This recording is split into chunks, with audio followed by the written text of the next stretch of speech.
है ना। हाँ हाँ हाँ। तो वो कितने लीटर में बन सकता है, मैं इसीलिए कैलकुलेशन कर रहा हूँ क्योंकि मैं भी यहाँ पे बहुत अलग अलग प्रकार की घी बेचता हूँ, साहिवाल का बेचता हूँ, गिर जी का जी बेचता हूँ, सब अलग अलग है। जी और जी जी। उसका मुझे ज्ञान है, इसीलिए मैं आपको पूछ हाँ रहा हूँ।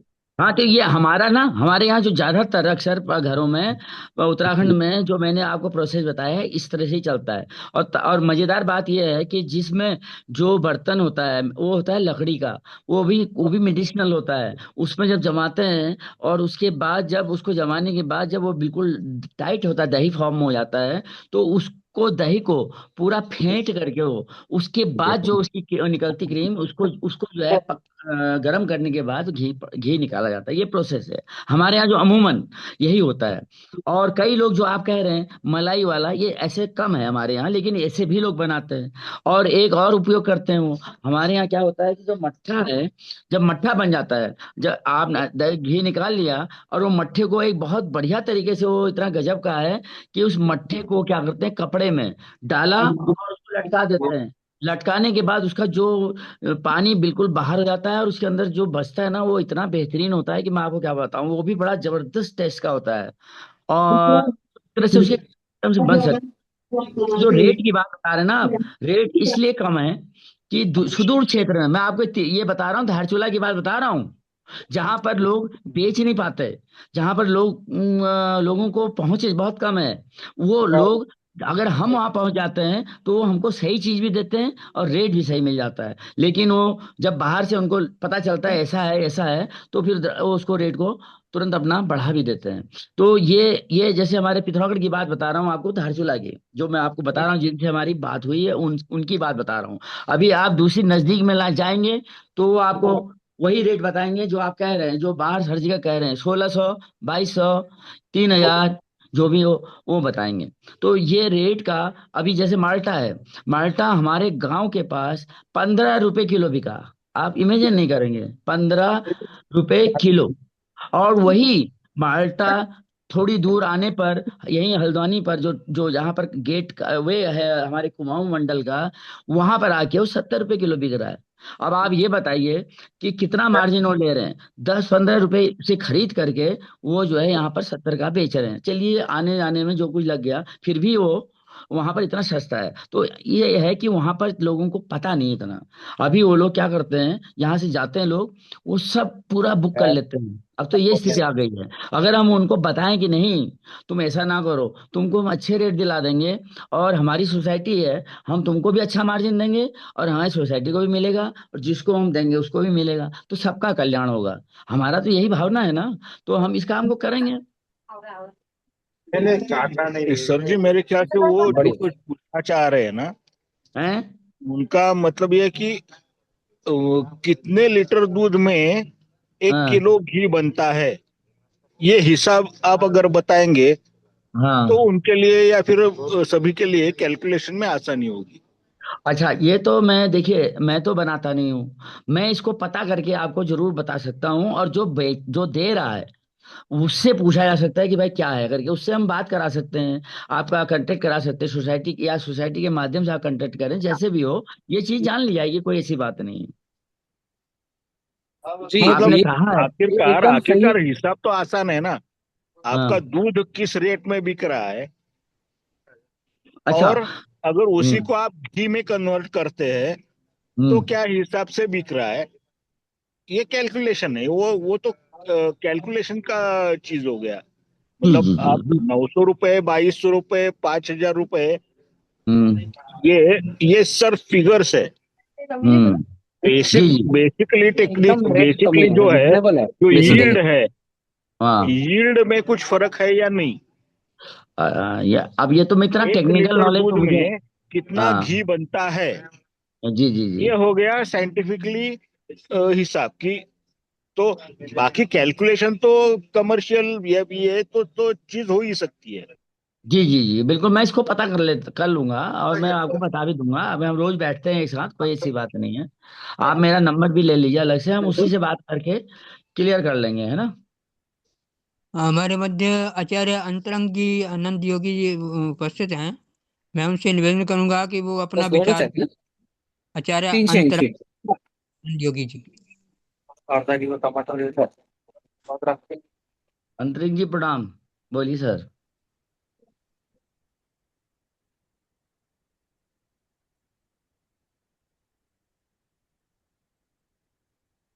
एक आचार्य अंतरंग जी।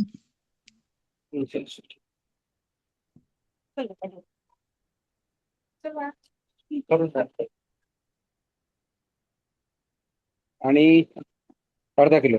हा, अर्धा किलो टमाटर. द्राक्ष किती देऊ? एकच पाव. आणि ते तूप आहे म्हणून गिरगाईचं तूप. गांधी जी आपका माइक बंद करिए। गिरगाईचं का?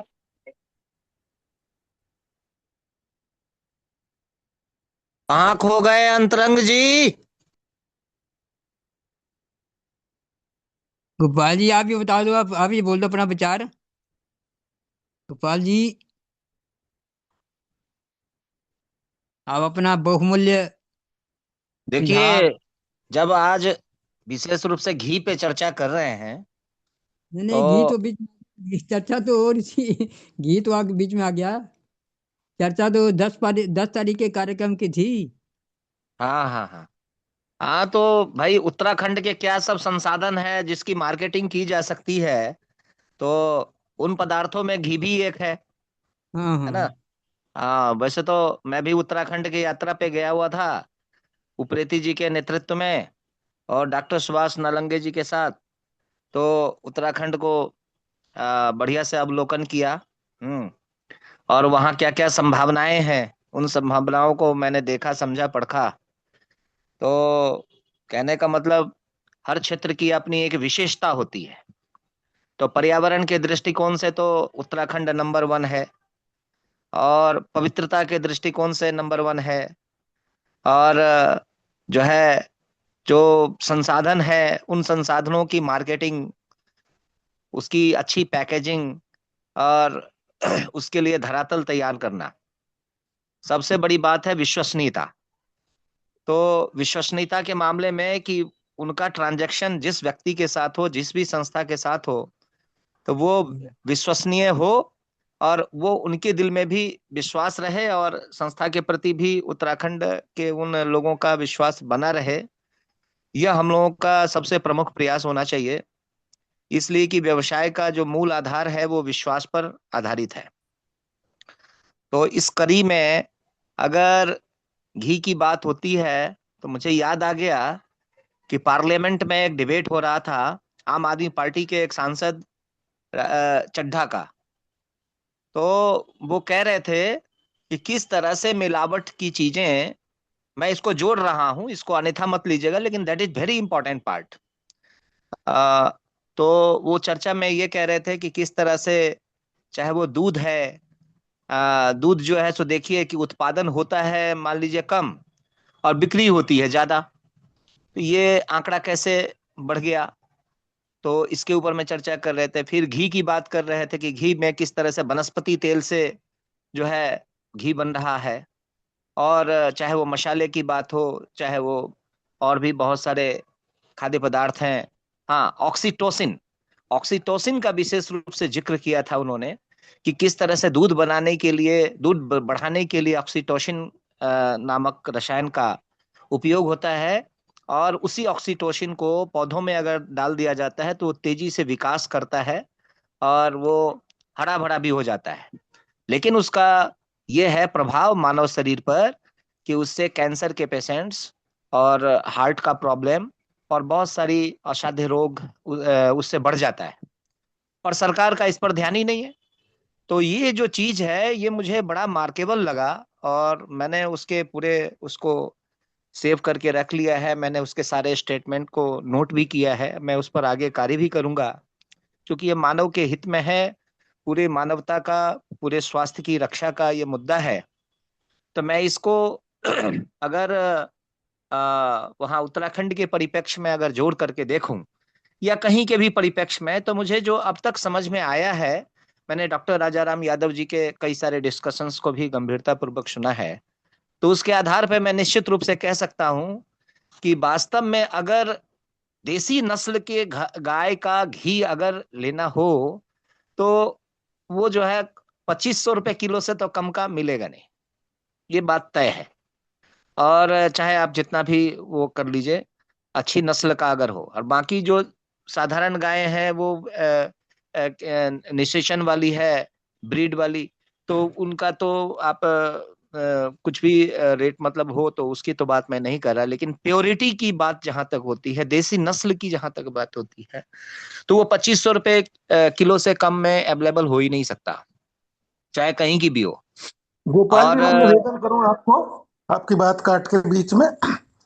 दरअसल क्या है कि मैंने ये देखा है कि मक्खन निकालते हैं और रामदेव बाबा 35 रुपए किलो में, 35 रुपए लीटर में दूध खरीद रहा है पश्चिमी राजस्थान से। मैं वहां से कुछ गाय लेके आया, वहां गाय एक एक आदमी के पास 100 100, 150 150, 200 200, 50 50 गाय है, जिनका खर्चा भी गर्मियों के दिनों में ही खर्चा है, बाकी दिनों में खर्चा नहीं है। 35 रुपए लीटर में वो लेते हैं। और मेरा जहां तक गणित है, जितना मैं प्रैक्टिकल जानता हूँ, 22 लीटर से लेके 30 लीटर तक के दूध में 1 किलो बनता है। अब आप उसकी कैलकुलेशन किसी तरह लगाए, दूध तो वो बेच देते हैं रसगुल्ले बनाने के लिए, और उसकी जो क्रीम है उससे ज्यादातर लोग दूध बना रहे हैं। धन्यवाद। जी जी जी, तो मैं ये हमारे ये पश्चिम राजा राजस्थान लोग का सर राजा ने, राम जी को और ज्यादा पता है। हाँ हाँ बिल्कुल बिल्कुल। तो ठीक है, ये आपने उसका टेक्निकल जो एस्पेक्ट है कि कितने दूध में कितनी घी बनता है उसके बारे में बताया, लेकिन मेरा संदर्भ इससे है विशेष रूप से कि जब दूध मान लीजिए कि 100 टन उत्पादन होता है, तो 150 टन या 200 टन दूध बिकती कैसे है? वहाँ इसके आप बीच में बिल्कुल 70% सही है। सीधी सी बात है कि उसमें डिटर्जेंट और यूरिया के माध्यम से जो नकली दूध का जो व्यवसाय करने वाले लोग हैं, उनको हमें चिन्हित करना पड़ेगा, तभी हमें स्वस्थ चीज मिल सकता है। और ऐसे ऐसे जो भी नकलची हैं उनको एक्सपोज भी करना पड़ेगा। और इसके संदर्भ में मैं उप्रेती जी से भी आग्रह करूंगा कि कहीं भी देश के किसी भी कोने में अगर दूध या घी या किसी भी खाद्य पदार्थ का इस तरह से दुरुपयोग करने वाले, ऑक्सीटोसिन का गलत उपयोग करने वाले जो लोग हैं, चाहे वो कोई भी हो, कोई भी व्यापारी हो, कोई भी आदमी हो, जो पैसा बनाने के लिए दूसरों के स्वास्थ्य के साथ खिलवाड़ करते हैं, तो इसके प्रति खुद भी सजग रहें, दूसरों को भी जागरूक करें। और ऐसे लोगों को एक्सपोज करना, उसको कानूनी दायरे में ला करके दंड दिलवाना, ये हम लोगों का लक्ष्य होना चाहिए। क्योंकि स्वास्थ्य सर्वोपरि है, स्वास्थ्य जो है जीवन मनुष्य का बहुत महत्वपूर्ण है, और इस दिशा में जागरूकता की काफी अभाव है। सरकार भी जो है संतोषजनक कार्य नहीं कर रही है, तो ऐसी दशा में हमारी जैसे लोग और हमारी जैसी जो संस्थाएं हैं उनकी जिम्मेवारी बढ़ जाती है।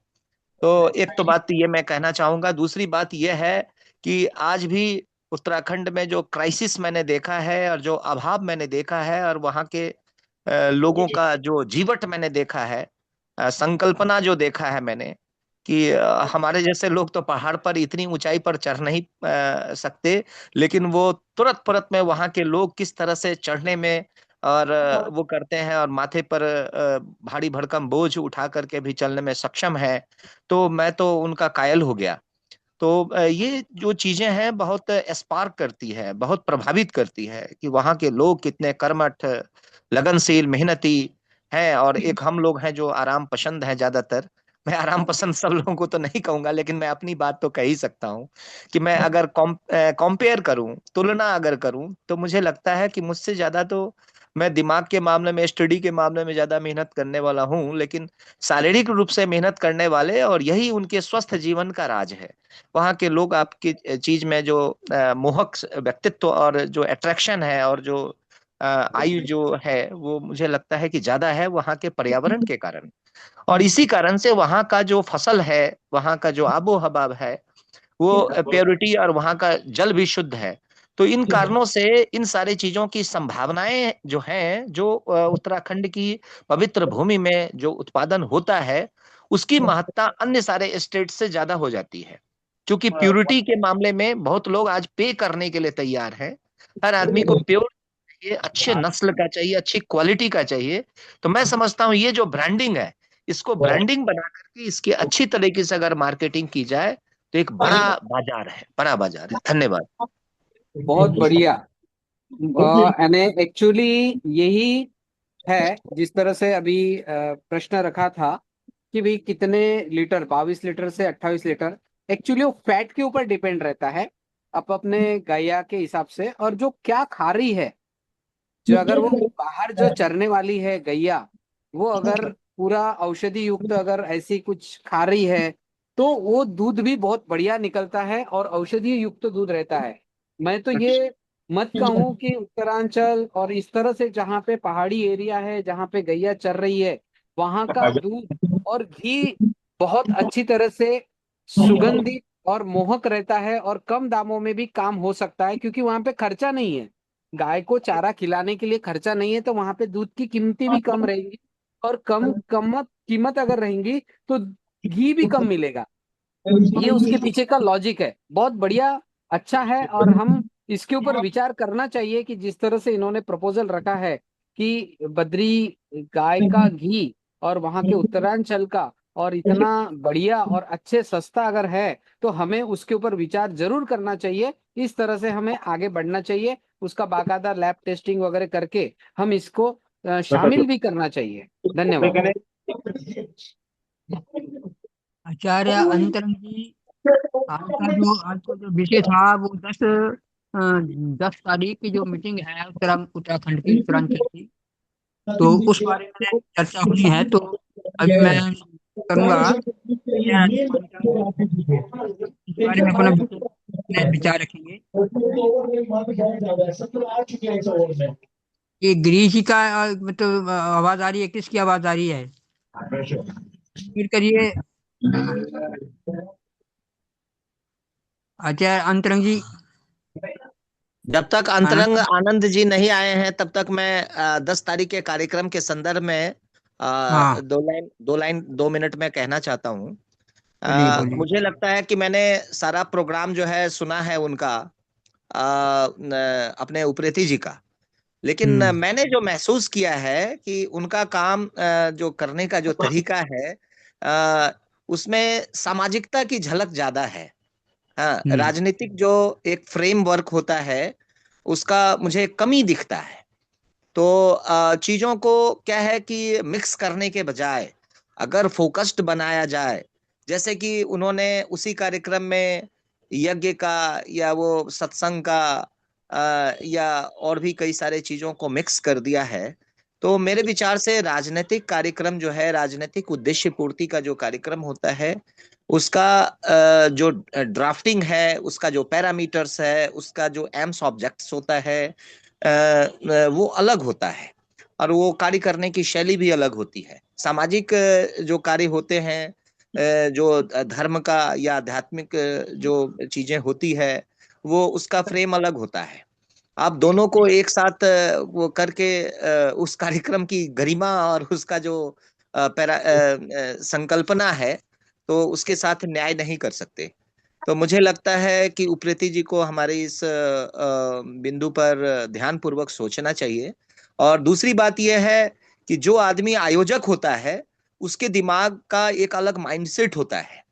मान लीजिए कि हम किसी यज्ञ का आयोजन कर रहे हैं, या भंडारा कर रहे हैं, या प्रवचन कर रहे हैं, या कोई वो उपदेश दे रहे हैं, या पूर्णाहुति दे रहे हैं, तो उसका जो वो पूरा जो माइंडसेट है वो बिल्कुल अलग होगा। और वहीं पर अगर हम कोई राजनीतिक कार्यक्रम का उद्घोष किए हैं तो वो बिल्कुल अलग होगा, उसमें एग्रेसिवनेस होगा, उसमें चिंतन होगा, उसका अलग चीज होगा, है ना। तो दोनों बोथ आर डिफरेंट। मैं चाहता हूं, मेरी अपनी सुझाव है कि इस दोनों फ्रेम को अलग अलग रखा जाए, और किसी दूसरे के पाले में खेलने के बजाय अपना ग्राउंड होना चाहिए, अपने पैरामीटर्स होने चाहिए, अपने तौर तरीके होने चाहिए, अपना एम सब्जेक्ट्स अपना, और अपना तरीका और अपने गोल होने चाहिए। हमें किसी दूसरे के पाले में खेलने के बजाय अपने तरीके से अपनी सारे क्राइटेरिया के अकॉर्डिंग अगर हम काम करेंगे तभी हम सफल होंगे।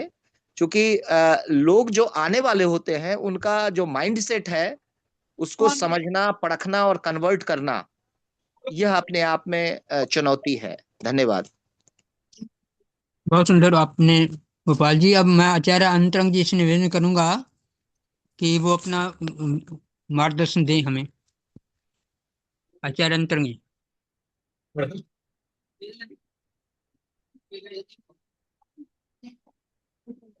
नमस्कार।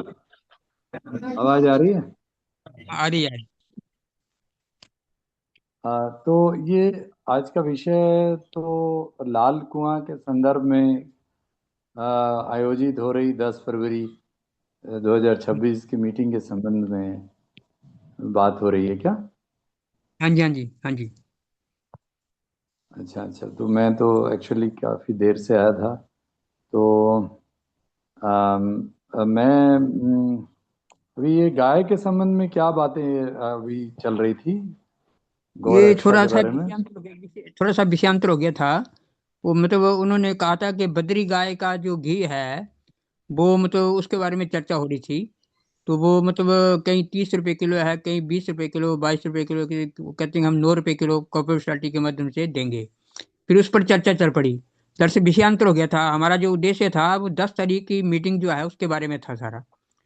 तो 10 तारीख की जो बैठक है वो मतलब अपने 2027 का जो इलेक्शन है वहाँ का, उत्तराखंड का, उसके बारे में है। जी जी। और प्रीति जी ने वहाँ मतलब सामाजिक संस्थाओं को बुलाया है, पत्रकारों को बुलाया है।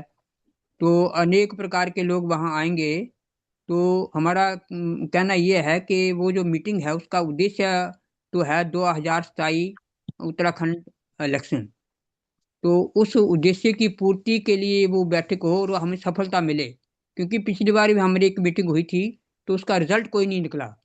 तो हम चाहते हम रिजल्ट ओरिएंटेड काम चाहते हैं। तो वो 10 तारीख की जो बैठक है वो हमारे जो हमारा उद्देश्य है उसकी पूर्ति हो, उसका रिजल्ट निकले, इस बारे में थी चर्चा। आप अपना इसमें मत दीजिए। हाँ, बहुत बढ़िया। दरअसल हमारा जो जो अभी तक का जो अभियान चल रहा है, जिसमें कि हम लोग ब्लॉक डेवलपमेंट, जो ब्लॉक एडॉप्शन प्रोग्राम है, और उसमें मुख्यतः जो हम लोगों ने कोऑपरेटिव पर हम लोग डिस्कशन रोज चल रहा है, और यह बहुत ही अच्छा काम हो रहा है। अगर हम लोग कुछ कोऑपरेटिव का गठन, वहाँ पर मुझे जानकारी नहीं है कि उसमें कोऑपरेटिव की क्या प्लानिंग है, लेकिन कोऑपरेटिव को न्यूक्लियस रख के इस मीटिंग में हम लोग कोऑपरेटिव को का आधार को न्यूक्लियस हमारा होना चाहिए गुरुकुल, ऐसा मेरा मानना है। क्योंकि उप्रेती जी खुद एक योगी हैं और बहुत अच्छे चिकित्सक हैं, और फिर हीलर हैं, और बहुत मतलब डायनेमिक व्यक्ति हैं। तो उनके मार्गदर्शन में मुझे लगता है यहाँ सफलता मिलेगी। क्योंकि एक बहुत ही बड़ी बात है कि हम लोग जब भी कोई किसी से कुछ उम्मीद करते हैं, यानी जो हमने आर्मी की ट्रेनिंग में ही ये सीखा था कि setting an example by individual conduct before asking others to do the same. आज और जब मैं आचार्य बना तो वहाँ सीखा कि आचरणात् पाठयति स आचार्य, कि मतलब हमें खुद स्वयं में उदाहरण बनना पड़ेगा। और हम लोग जितने लोग यहाँ आते हैं, सब अपने आप में अद्वितीय उदाहरण है। इसलिए ऐसे उदाहरण के जो लोग हैं, वह अपने आप में स्वयं में एक नेतृत्व करता है, और हम लोग यही मिशन है। तो इस मीटिंग में हम लोग अगर नेतृत्व करता को जिम्मेवारी के साथ हम लोग ड्यूटी बांट दें, कौन किस क्षेत्र में क्या काम कर सकते हैं, और टारगेट लिया जाए। और इसमें दो बातें मुख्यतः रहे कि हम सहकारिता में क्या क्या कर सकते हैं, और कितने सहकारिता हम स्थापित कर सकते हैं। और जो सहकारिता का दो भाग, यानी एक तो प्रोड्यूसर उत्पादक और दूसरा उपभोक्ता। उपभोक्ता का जब तक उपभोक्ता, यानी कि जब तक की मार्केट गारंटी नहीं होगी, तो सहकारिता जो है वह सफल नहीं हो सकता। इसीलिए हमें उपभोक्ताओं का का भी सहकारिता बनाना है, कोऑपरेटिव, कंज्यूमर्स कोऑपरेटिव। तो ये भी उस मीटिंग में इस पर मुख्य बिंदु रखा जाए। और अंत में फिर यही कहना चाहूंगा कि गुरुकुल केंद्र में रखा जाए। यानी जो कुछ भी होगा, जो लीडर्स बनकर निकलेंगे, बचपन से जो ट्रेनिंग होगा वो सब गुरुकुल में होगा। गुरुकुल में सहकारिता की नींव रखी जाएगी।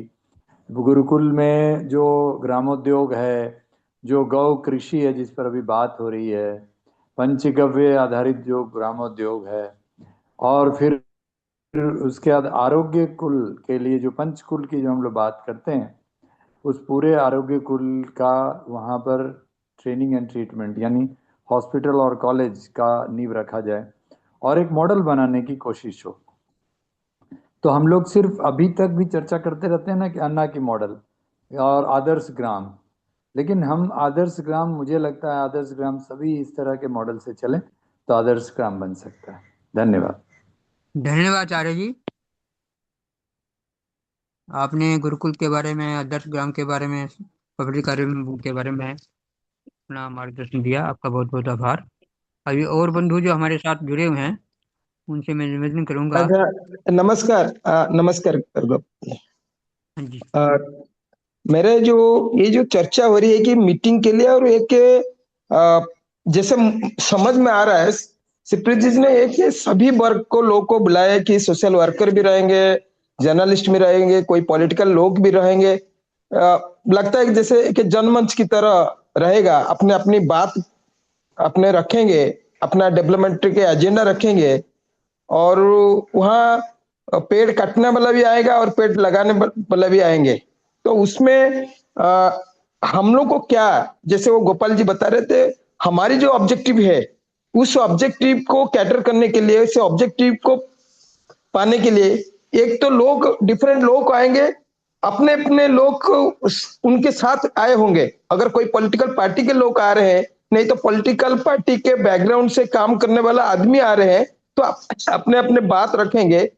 हमारे ऑब्जेक्टिव भी सेट होना चाहिए कि उसमें हम क्या करना चाह रहे हैं, ना कि एक कुंभ के मेला की तरह हम लोग लगाना चाह रहे हैं। भाई अपने अपने बात रखो, जिसको जो समझ में आए वो करे।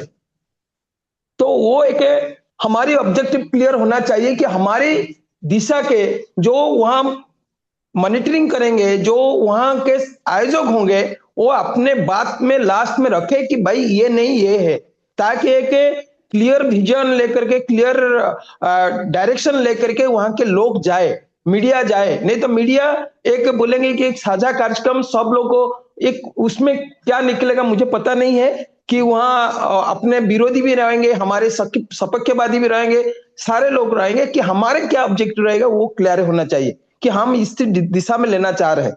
क्योंकि हम वहां जब हम डिफरेंट ऑर्गेनाइजेशन को बुलाएंगे तो अपने अपने बात रखेंगे ना वो लोग, तो वो क्लियर होना चाहिए, तभी उसमें सफल होगा। नहीं तो एक जनमंच की तरह रहेगा, अपने अपने बात करेंगे, फिर अपने अपने फॉलोअर तालियां बजाते रहेंगे। नहीं तो वहां एक एक क्लास भी हो सकता है। हमारे ऑब्जेक्ट को वो लोग, फिर हमारे जो फिलोसफी है, हमारी जो आइडियोलॉजी है, हमारी जो ऑब्जेक्टिव है, हमारी जो एक डायरेक्शन मिलना चाहिए, वो डाइल्यूट हो जाएगा।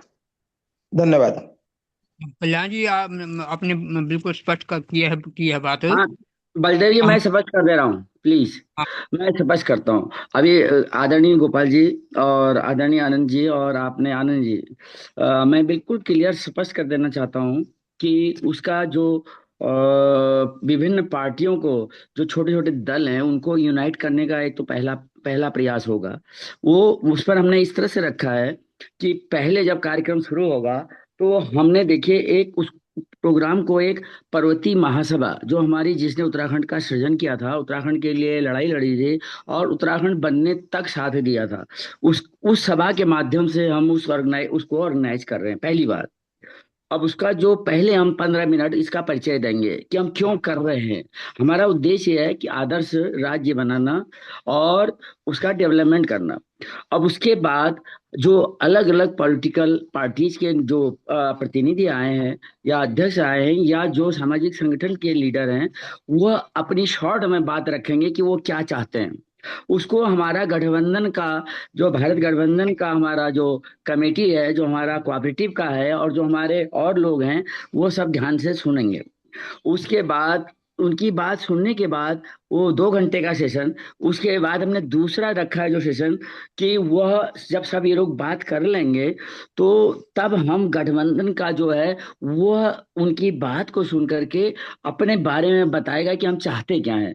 और क्योंकि तब तक उनकी बात का सब समझ में आ जाता है कि वो लोग क्या चाहते हैं, तो उसी हिसाब से हम उसको उनको मैनेज कर करके उनको बताएंगे कि हम इस तरह से हमने व्यवस्था कर रखी है और हम समाज का इस तरह से कल्याण करना चाहते हैं, और राजनीति वालों को राजनीति में, सामाजिक को सामाजिक सामाजिक में, इस तरह से हम उसके उत्थान के लिए कार्य करना चाहते हैं। जो भी भारत गठबंधन का उद्देश्य है वो सामने उनके क्लियर हो जाएगा। उसके बाद हमने सेकंड सेशन में विचार विमर्श, जो जो लोग सहमत होते हैं उसमें उनको हम लेंगे खाली, और उनकी एक गैदरिंग होगी, और वो फिर उसमें निर्णय लेंगे कि आगे की रणनीति क्या बनेगी हमारे पॉलिटिकल फील्ड में, या जो भी उसके लिए, जो उसके लिए है। उसके बाद जब ये निर्णय हो जाएगा तो उसके बाद हम ने डायरेक्ट प्रेस वालों को, और वो प्रेस वाले कोई और नहीं है, हम बाहर प्रेस वाले को तो किसी को बुलाते ही नहीं है, हम प्रेस वाले हमारे पीछे घूमते हैं। हम कह देते हैं प्रेस वालों से कि हमें आपकी जरूरत नहीं है, हम जब काम करेंगे तो हमारा अपने आप ही प्रेस में चला जाएगा। तो इसलिए हम, आप हमारे पीछे रहो, आपको हम बिस्कुट चाय पानी ये सब पिलाएं, हमारा काम नहीं है।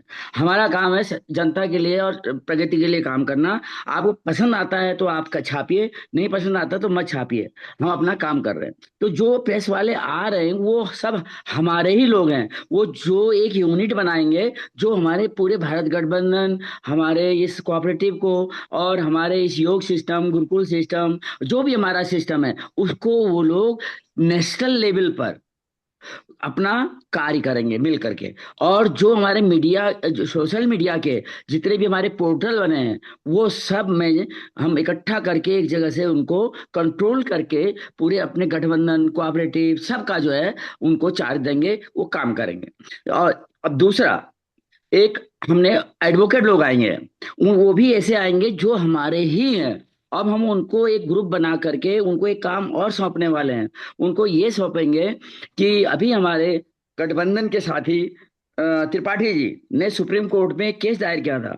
सुप्रीम कोर्ट में केस दायर ये किया था कि हजारों लाखों मामले पड़े हैं, 20-20 साल तक पेंडिंग रहते हैं, उनका निर्णय नहीं होता है। नंबर एक। नंबर दो बात, हम गलती करते हैं तो हमारे लिए अपराधी के बारे में हाई कोर्ट, सुप्रीम कोर्ट सब जगह है। यदि सुप्रीम कोर्ट में कोई गलत करता है तो उसको कौन सुनेगा?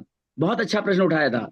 इसको सुप्रीम कोर्ट के जज ने अप्रिशिएट भी किया, और उसने कहा कि जो ये पेंडिंग मामले हैं, हम आपकी इस रिट का, जो आपके रिट किए आपने, इसका इसका वो करते हैं सम्मान, और आपको राय देते हैं कि आप अपने हर जगह पर लीगल प्लेटफॉर्म बना करके इन मामलों को सुलझाने के लिए बताइए, वो करिए, कोशिश करिए।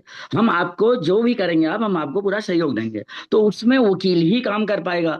तो हम इसको चाहते हैं कि हर स्टेट में हमारे एटलीस्ट पहले एक उदाहरण रूप में उत्तराखंड में हम एक फोरम बना दें, और उसके बाद हम सुप्रीम कोर्ट के जो डायरेक्शन हमारे पास आया है, जो उनका जजमेंट आया है, उसके आधार पर हम उनसे कहें कि भाई देखिए आप अपने अच्छे काम में लग जाओ, ताकि हमारे केसेज वगैरह जो पड़े हैं, जिनको साल साल 10-10 साल तक निर्णय नहीं मिलता है, वो डिस्पोजल हो, तो वो अपना काम करेंगे इस तरह से। और ये सब चलेगा, हमारे ये सब विंग हाथ है, हाथ पैर है। और योग का भी हमने बुला रखे है, जो ऑल इंडिया योग मेडिसिनल बोर्ड्स के हमने जो चेयरमैन है उनको भी बुलाया है, वो भी अपने ही हैं। उनके माध्यम से हम एक कोशिश करेंगे कि हमारे यहाँ हर जगह योग सेंटर खुले, और हम लोगों के साथ जो उनका विकास हो सके, उनको हम अच्छे संस्कार देने के लिए स्टूडेंट्स को स्कूलों में, और इस तरह जो गुरुकुल बनाए जा रहे हैं जैसे अंतरिक जी ने कहा, उनमें हम उनके लिए एक अच्छी व्यवस्था कर सके। तो इसके बाद जो हमारा जो ये सब लोग हैं ना, इसमें आप ये ना समझिए, इसमें भ्रम बिल्कुल मत करिए, जो हमसे विपरीत होगा वो हमारे प्रोग्राम में आएगा ही नहीं, इतना ही समझिए आप। क्योंकि हम तो तीसरा विकल्प भी तैयार करने को तैयार हैं। हम एक आदर्श राजनीति करते हैं, और आज की राजनीति, पॉलिटिशियन कहाँ चाहता है आदर्श राजनीति हो? वो तो चाहता है कि जो बना है बना रहे। ये तो कार्ल मार्क्स की थ्योरी है ना, कि जो लॉइन वर्ग में है तो वो लॉइन ही रहना चाहता है, वो परिवर्तन बिल्कुल नहीं चाहता है, वो हमारे को बिल्कुल नहीं सपोर्ट करेगा, और ना हमारे पास फटकेगा। लेकिन जो लोमड़ी वर्ग का है, फॉक्स का, वो जरूर सोचता है कि यार कभी मैं शेर बन जाऊं, तो वो जरूर आएगा हमारे पास। मैंने आपको पूरा शॉर्ट में बता दिया गोपाल जी, आपकी शंका भी समाधान होना चाहिए। और जो है, और अंतरिक्ष जी सुन नहीं पाए थे शायद, मैंने अंतरिक्ष जी को भी क्लियर हो जाएगा ये सब बातें। धन्यवाद। धन्यवाद प्रीति जी। अब इस बारे में और कोई अपना विचार व्यक्त करना चाहता है?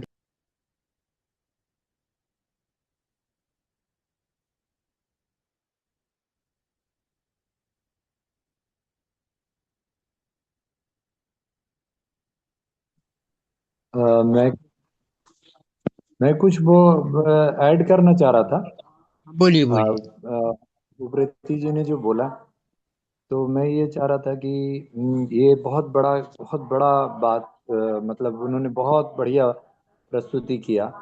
और मुझे लग रहा है कि अगर ये सफलता मिल गई इसमें, तब तो बहुत एक मॉडल सही में वो जो उन्होंने कहा आदर्श राज्य का, तो वह होगा। क्योंकि मुझे याद है उत्तराखंड जब राज्य बन रहा था, या जो भी राज्य बना, चाहे वो झारखंड बना, झारखंड जब बन रहा था तो मैं उन दिनों तो बिहार में सक्रिय था।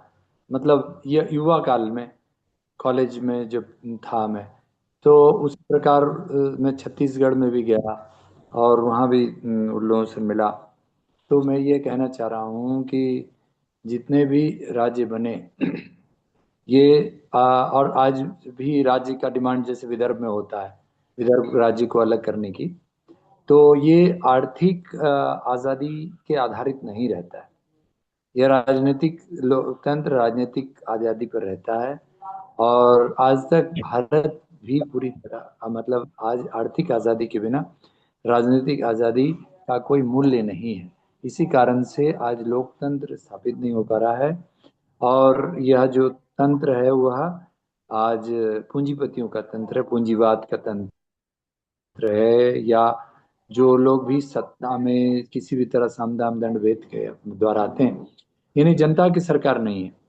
तो इसीलिए यह बहुत अच्छा लगा प्रीति जी ने जो बातें रखा। बस इसी पर यह एक बिंदु रहना चाहिए कि जो आर्थिक लोकतंत्र है, इकोनॉमिक डेमोक्रेसी है, क्योंकि इकोनॉमिक डेमोक्रेसी की परिभाषा ही यही है कि विकेंद्रित अर्थव्यवस्था होगी, यानी control of the economy should be in the hands of the local people, स्थानीय आदमी। जब आम आदमी पार्टी जीत कर आया था तो हम लोगों ने प्रश्न किया था, हाँ योगेंद्र यादव जी उस समय थे, तो उनसे यही कि क्या आप फॉरेन डायरेक्ट इन्वेस्टमेंट को रोक पाएंगे। तो आप ये समझ लीजिए कि विदेशी पूंजी निवेश आज सब जगह है। आज भूमि अधिग्रहण कानून किस तरह से लागू हो रहा है कि आप कोई किसान, यहाँ पर हम लोगों ने जो special economic zone greater Noida, Noida Gurgaon सब जगह आया, तो नोएडा के जितने किसान थे जिनकी जमीनें जा रही थी, और उसी प्रकार हमने विदर्भ में भी देखा, विदर्भ में बहुत सारे डैम बने और डैम का आंदोलन हुआ, अंत में सबको पैसा लेने की ही बात की, सबको पैसा चाहिए, जमीन चला जाए चला जाए। तो या और वो चला जाता है बहुराष्ट्रीय कंपनियों के हाथ में। तो आज उत्तराखंड एक ऐसा क्षेत्र है जहां पर अभी भी उस हालत में मुझे लगता है बहुराष्ट्रीय कंपनियों का पूंजी निवेश किस तरह से हुआ है नहीं हुआ है, ये तो आप प्रीति जी ज्यादा समझते हैं। बस इसी को ध्यान रखते हुए कि हम बार बार ये कहते हैं कि control of the economy should be in the hands of the local people, स्थानीय आदमी, जिसको आम आदमी कहते थे वो लोग, तो वह स्थानीय आदमी ही अर्थ की व्यवस्था और तंत्र की व्यवस्था जो एक्चुअली ग्राम सभा में तय होती थी, लेकिन वह स्वावलंबन और आर्थिक स्वतंत्रता स्वायत्तता नहीं रही। और इसके कारण आज विदेशी पूंजी निवेश और फिर उसके बाद बड़ी कंपनियां, पूंजीवाद और देश देश का भी पूंजीवाद, यह सब वहां पर आ गया है। तो इसीलिए जो जो जो लोकल इंडस्ट्रीज है वह बंद हो रही है और कंट्रोल उनके हाथ में जा रहा है। इसलिए इस पर काम किया जाए। कल्याण दादा ने उड़ीसा में काफी आंदोलन किया इसके ऊपर, इसको बचाने के लिए कि लोकल जो फार्मर्स हैं उनका कैसे उनका हक उनको बचाया जाए। बहुत मतलब दुखद आंदोलन भी हम लोग ने देखा है वहाँ पर, कैसे आदिवासियों की जमीनें हड़प ली गई और फिर पूंजीवाद किस तरह से बड़ी बड़ी कंपनियां, जिंदल जैसी कंपनियां कैसे कैसे आई और क्या क्या उन्होंने हटाया उनको। तो इसीलिए हम लोग इस पर ध्यान दें कि जो वहाँ की जो इंडिजिनस है। मैं अंत में एक बात बोलते हुए कहूँगा कि एक बार मैं आचार्य बालकृष्ण जी के साथ बैठा हुआ था, तो उन्होंने कहा कि उत्तराखंड में बहुत ज़्यादा आंवला का प्रोडक्शन हो गया, तो हमने, वो लोग किसान वहाँ बहुत बहुत परेशान थे, तो मैंने सभी आंवला खरीद लिया। तो हमने बोला कि आचार्य जी आपने तो पूंजीवाद का काम काम किया, आपने तो स्वदेशी का काम नहीं किया। क्योंकि राजीव दीक्षित जी उस समय जा चुके थे जब मैं मिला था उनसे, उस दिन जब बात हो रही थी, तो हमने कहा कि आप उसी उत्तराखंड में आप उन किसानों को जहां जहां ये आंवला का प्रोडक्शन हो रहा था वहां आपको डिसेंट्रलाइज इकोनॉमी, विकेंद्रित अर्थव्यवस्था के आधार पर आपको वहां उद्योग लगाना चाहिए था, और वहाँ उद्योग वहाँ लगाइए और वहाँ के प्रोडक्शन पर वहाँ किसानों को आप उद्यमी बनाइए। तो यह ध्यान रखने की आवश्यकता है कि कच्चा माल हो जहाँ उद्योग लगे यहाँ वहाँ, और कच्चे सामान का निर्यात बंद हो। There should not be export of the raw materials, और वहीं पर इंडस्ट्रियलाइजेशन हो, और वह इंडस्ट्रियलाइजेशन के लिए इस पर चर्चा हो इस मीटिंग में, और किस तरह से ज्यादा ग्रामोद्योग खड़ा हो, सहकारिता में कृषि हो, और ग्रामोद्योग की भी सहकारिता हो, और फिर उसके बाद उसके कंजम्पशन के लिए प्रोडक्शन और कंजम्पशन उपभोक्ताओं को वो सारी चीजें मिले, और इन सभी चीजों की ट्रेनिंग गुरुकुल माध्यम से शुरू हो। धन्यवाद। बहुत बहुत धन्यवाद आपका आचार्य जी, आपने बहुत स्पष्ट बात कर दी है। धन्यवाद आपका। मेरा सीपीसी से मेरे मेरे ये सब काम हम भी कर रहे हैं। तो मेरे एक 2 दिन पहले 1 तारीख और 2 तारीख को इस तरह के प्रोग्राम किया गया। मेरा जो अनुभव रहा, एक तो दूसरे पॉलिटिकल पार्टी के कोई बड़े लीडर नहीं आएंगे, कोई प्रेसिडेंट सेक्रेटरी, मतलब आज के सारे पॉलिटिकल पार्टी के नेता एक ही है, मतलब कोई डेमोक्रेसी नहीं है। आपका बात वहां रहेगा। अगर वो प्रेसिडेंट नहीं आ रहे हैं तो कोई भी व्यक्ति आएगा वहां आपके सभा में, बोलेगा वो मुझे निजी राय देगा, आपके जो भी आदर्श राज्य प्रतिष्ठा के लिए जो भी आपका रहेगा एजेंडा, उसको सम्मान देगा, उनके साथ रहे खड़ा रहेगा, लेकिन वो बोलेगा मैं व्यक्तिगत भाव में। कोई पॉलिटिकल पार्टी का जो एजेंडा हो, अगर उनका प्रेसिडेंट नहीं आ रहे हैं, उनका कोई बड़े नेता नहीं आ रहे, तो वो नहीं संभव। दूसरी बात, मेरे एनजीओ का जो लोग जो सोशल ऑर्गेनाइजेशन है, एनजीओ है बेसिकली, मुझे एक एनजीओ आकर सपोर्ट दिया, लेकिन सपोर्ट देने का 2 दिन के बाद उनको रेड होता है और आज उनका सारे अकाउंट फ्रीज है।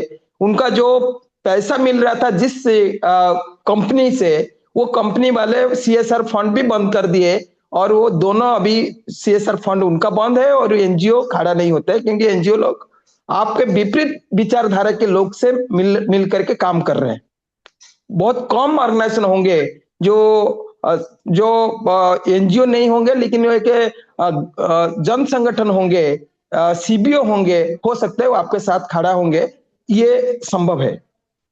तीसरी जो आप रखे हैं कि एक पैन इंडिया जो है, उस तरह सम विचारधारा समभावपूर्ण लोग आपके साथ जो है वो मजबूत से मजबूत होंगे, और उनका लीगल सेल जो बनाने की बात कर रहे हैं कि लीगल सपोर्ट, देखिए कि लीगल सपोर्ट जब आप काम करेंगे, आगे बढ़ेंगे, एक एक जगह पर हमको अभी कई जगह पर एडवोकेट नहीं मिल रहे, हम एडवोकेट नहीं मिल रहे खड़ा होने के लिए, क्योंकि इतने लोग डर रहे हैं, पैसा मिल रहा है काफी, आपके वकीलों की भी खरीद किया जा रहा है। अगर आपका आदर्श की बात के सपोर्ट में आप चाहते हैं कि मेरे सपोर्ट में खड़ा है वकील, उनको खरीद करने के लिए भी लोग लाइन पर खड़े हैं कि भाई उनको खरीद कर लिया जाएगा। 2 दिन पहले मैं ये सारी चीज, जैसे आपको बोले कि मैं लॉयर्स को बुलाए, आपको डिफरेंट ऑर्गेनाइजेशन को बोले, डिफरेंट पार्टीज को बुलाए, लेकिन उसी में कम लोग रहेंगे। हम लोग वही है, आज तक हमारे जो अनुभव उड़ीसा में रहा वही रहा, मैं सिर्फ वही बात बोल रहा हूँ। दूसरी है कि जो आपके भारत गठबंधन की जो इकाइयां हैं चारों तरफ, हो सकता है कि पैन इंडिया के लिए आपको मजबूत मिलेगी। हमको डरना नहीं है, हमारी काम को आगे बढ़ाना है। हमारे सहयोगी संगठन नहीं तो जो थोड़ा सा जो ना हमारे विपरीत दिग में है, वो देख रहा है कि आपका किसके साथ जाए, उनको साथ लेने के लिए हमारी कामयाबी हो सकते हैं। ये एक बहुत बड़ा काम मिलेगा हमको, देख करके हो सकता है हमारे साथ आकर के खड़ा होंगे। छोटा छोटा पार्टियां जो है उनको एक मजबूत करने के लिए, कि उनका ताकत नहीं है, आप उनको थोड़ा सा सपोर्ट देंगे तब वो ताकत होंगे, फिर आपको ताकत मिलेगा। क्योंकि पार्टी आज के पूंजीपति के बिना पार्टी नहीं खड़ा हो सकता है, और आपके जो आदर्श राज्य बनाने की बात है उनके खिलाफ है।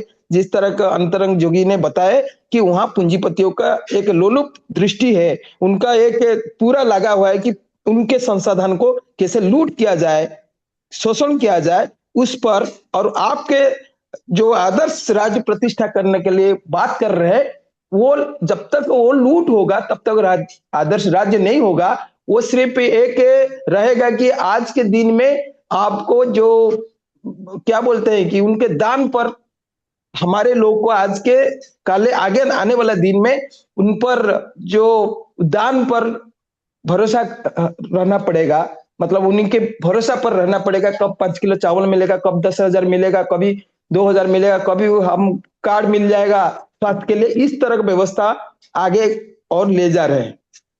तो ये काम आपको ध्यान रखना पड़ेगा कि हमारी शक्तियों को कैसे मजबूत किया जाए, ताकि हमारे जो लोग आएंगे, क्योंकि कई पॉलिटिकल पार्टी जिसके पास ताकत नहीं है, उनका नाम क्या है, जिसमें एक एक पार्टी में एक एक आदमी, दो दो आदमी है, उनको इकट्ठा करना मतलब क्या है, कोई मतलब ही नहीं निकलता है, मुझे देख रहा है। और तीसरा है कि हमारे जो एक आप जैसे सोच रहे हैं कि योग के लिए वहां चर्चा के लिए वहां बात करके एक सपोर्ट बेस खड़ा करना चाह रहे हैं अपने एरिया में, वो ठीक है। आप इसको अपना जो काम है, अपना जो एजेंडा है, उसको किस तरह करे और वो लोग कैसे सपोर्ट दे, उनको सपोर्ट थोड़ा बहुत ले करके अपने ताकत बनाने के लिए वो ठीक है, उनको थोड़ा बहुत आपको सपोर्ट मिल जाएगा, वही होगा मुझे लग रहा है। क्योंकि जो सोशल ऑर्गेनाइजेशन है ठीक है, बोलेगा भाई तुम यहाँ करो, मैं थोड़ा तुमको सपोर्ट दे रहा हूँ, वहां कोई पॉलिटिकल आदमी थोड़ा पैसा दे देगा, वो सपोर्ट लेकर के अगर अपना मजबूत करना चाह रहे हैं कि उत्तराखंड में अपना शक्ति को, वो ठीक रहेगा। धन्यवाद। धन्यवाद, धन्यवाद आनंद जी, आपने बहुत अच्छा विषय रखा है और हमारा उद्देश्य भी यही है। अब मैं उप्रेती जी से निवेदन करूंगा कि इस आज की मीटिंग का वो समारोह करेंगे। उप्रेती जी। Hello hello. बीच में उप्रेती जी हाँ आपकी। जी, हाँ सर, नहीं नहीं नहीं, मैं सुन रहा हूँ सर, ये थोड़ा गड़बड़ हो जाता है। बहुत बढ़िया बात कही आपने सभी लोगों ने, और सभी से मैंने कुछ न कुछ ज्ञान ग्रहण जरूर किया है, और कोशिश ये करूंगा कि इसका उपयोग भी मैं अपने दिमाग से करूं, अच्छे से अच्छे ढंग से।